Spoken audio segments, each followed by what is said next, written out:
Hey guys, welcome back to the channel. I'm sure you know about the old classic way of pumping a balloon, the balloon pump. But this time we are going to do something different. We are going to use baking soda and vinegar to pump a balloon.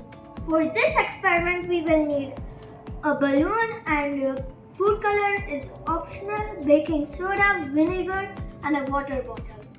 So first we will put some baking soda into the balloon. Secondly, we will put food color and vinegar into the water bottle. Now we are going to put the balloon on top of the water bottle.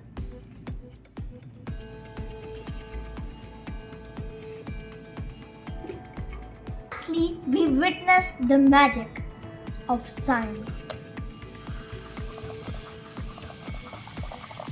Try it with another balloon.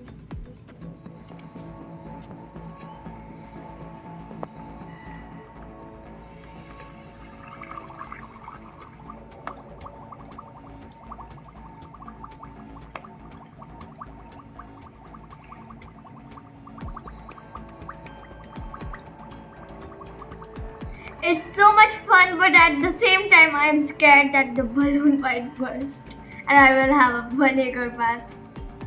So now we don't need any balloon pump. We can just use our kitchen material, our vinegar and baking soda. I hope you enjoyed, and if you like this video, please like, share and subscribe. And don't forget to visit the Hey Guys Vlogs channel. Bye! See you in our next video.